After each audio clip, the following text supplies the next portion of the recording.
So the first challenge is making it to the six-figure-a-year club. So if you're there, congrats. This is actually a lot harder than most people think. And if you're not there yet, keep pushing. Everybody has to start somewhere. The next challenge is getting away from living paycheck to paycheck, because there's an alarming number of people that can't afford a $1,000 emergency. Somewhere between 50 and 78% of Americans, depending on the survey, are living on the edge, and half of people making $100K or more a year are too. So what gives? I mean, it's easy to write people off as bad with money, especially since only 57% of adults in the United States are considered financially literate. Is everybody just buying too many Lambos? Although the Lambo yacht might not be the worst purchase, given that summer is just around the corner. Tap that like button if you just found out Lamborghini made boats. Let's figure out why basically everyone feels a little tight financially these days, even people earning over 100K. So back in the early 2010s, I was in college, and that period of life when you're around 18 to 22 is when a lot of people really start to figure out what they want to do as a career. One of the deciding factors for me, and maybe you as well, was salary, or how much you and I can expect to earn in a given year doing a certain job, and anything above 100K back then was ideal, given the fact that that's a lot of money even by today's standards, but also that was the I made it benchmark level of income, because it generally meant you had enough to pay all your bills, save for large purchases like cars, homes, vacations, and overall have a really good life. The American dream, if you will. In addition, there's something about saying you make six figures that people seem to really latch onto, and it's usually the person making exactly $100,000 a year saying it a little too often, even though $999,999 is also six figures. And then there's round number bias. That could have something to do with it, which just means 100K is more appealing to humans than 99K. But in any case, it's not 2010 anymore. In fact, a 100K salary in 2010 is the same as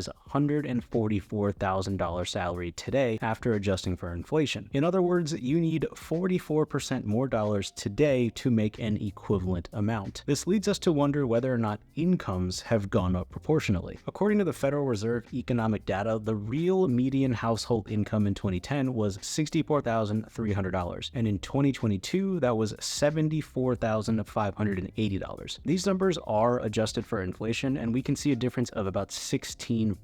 The good news is that this number has gone up, but from this limited data, it doesn't look like wages have kept up with inflation. Of course, that's not the whole story. This data from 1980 to 2010 shows that for middle incomes, hourly wages have gone up about 6%. For lower incomes, hourly wages have actually fallen about 5%, and very high earners' hourly wages have actually gone up over 40%. And these graphs with more recent data show that lower incomes are stagnating, middle incomes are declining, and higher incomes are getting higher. So effectively, this suggests a shrinking middle class and that the rich are getting richer. Bottom line, most people are not actually making more money compared to previous years and decades. So that's income. But there's a whole other side to this, and that's the cost of basically everything. Let's start with housing. These days, there's a lot of conversation on whether you should buy versus rent a home. That's because of what's been going on with the cost of homes. Buying versus renting could be its own video in itself, but it's clear home ownership, according to the Atlanta Fed, was at peak unaffordability in October of 2023, and it hasn't really gotten any better since, given that home prices are still high and interest rates are still high as well. In 2010, the median cost of a home that was actually sold, according to the St. Louis Fed, was around $220,000, and in 2023, that number is over $400,000, or basically 100% more expensive. For healthcare, we've seen a massive growth in spending in this category for decades. In 1990, using 2022 dollars, we spent $1.4 trillion on healthcare-related expenses, and in 2022, that is closer to $4.5 trillion in spending. Back in 1990, 12% of GDP was healthcare-related expenses, and now that number is hovering around 17%. This is to be expected since baby boomers are getting older and need more medical care, and in addition, people are living longer on average. But healthcare premiums, which is what you pay to get access to healthcare based on your plan, have risen, and deductibles, which is what you need to pay before healthcare coverage kicks in, are also rising as well. According to this article, deductibles have increased by 10% since 2018, and according to this chart, premiums have increased steadily over time. Back in 1999, a single individual could expect to pay around $2,200 a year for healthcare premiums. In 20 2010, this number was close to $5,000, and in 2023, this is closer to $8,400. And you guessed it,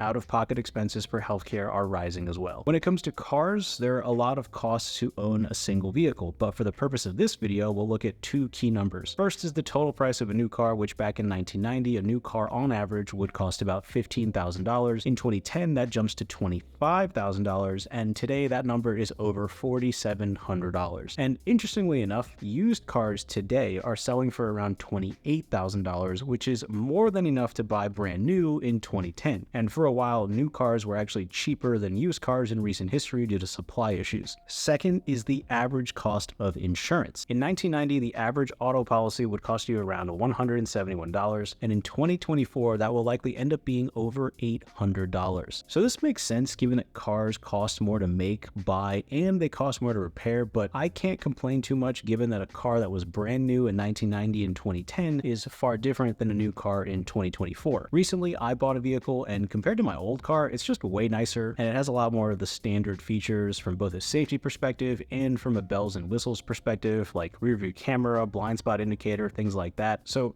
sadly, this is one of the few things in the past few decades that seems to have gone up in price and quality. So now on to education. A 4-year college degree, tuition, room and board in 1990 would run students on average about $13,000. The same degree would cost you about $22,000 in 2010, and today that number is closer to $25,000. However, this data can get wild very quickly because there is so much variation in cost depending on where you go to school. If you go to a school that's out of state, a private school, or an Ivy League school, a 4-year degree could cost over $50,000 on the low end. And if you thought that was expensive, tell that to Harvard, which is currently charging $56,000 in tuition for the 2024-2025 school year alone. So that's just for undergrad. For you future doctors, the average cost of med school and every other professional degree has risen as well. Tuition alone for med students was reported to be on average around $10,000 in 1990. In 2009, this jumped to almost $30,000. These days, you're looking at least $160,000 for a medical degree, living expenses not included. This also doesn't take into consideration the interest you accrue while you're studying, the cost of an undergraduate degree, and additional training you do after med school during residency, and the fact that during this entire time, you're most likely not earning or investing a single dollar, so opportunity cost is also a factor. The outrageous cost of med school these days could be its own video entirely. So I didn't want to just make a video that basically says everything is more expensive, here's a bunch of data that proves it, this is why we're all broke, even six-figure earners. I wanted to emphasize that things have been getting more expensive for a long time, but there always seems to be some people that come out ahead despite the difficulties of the time. People have always found ways to make more than enough money for them, their families, for decades in some way, shape, or form. For fun comparison, I found this ad from 1940 advertising a Coca-Cola for 10 cents during a showing of Gone with the Wind. I'm sure somebody in their 20s or 30s in the 1960s and 1970s would have noticed a few things are more expensive than back when they were kids too. So I totally understand why a lot of us are doom spending, but I think our challenge, at least for the moment, with high interest rates and inflation, might actually be sticking to the fundamentals, which just means making money, living below our means, investing for the long term, and for those of us trying to get a few steps ahead financially, find ways to make more money and be ready for opportunities when they arise. Of course, it's easier said than done overall, but I do still think people will get ahead, and the best thing to do right now, in my opinion, even though it feels like it's not, is to just keep on keeping on the tried and true path based on good, solid fundamentals. This is what I'm trying to do while also mixing in some life experiences along the way, within reason, of course. Let me know your thoughts and plans down below. I'll see you in the next video.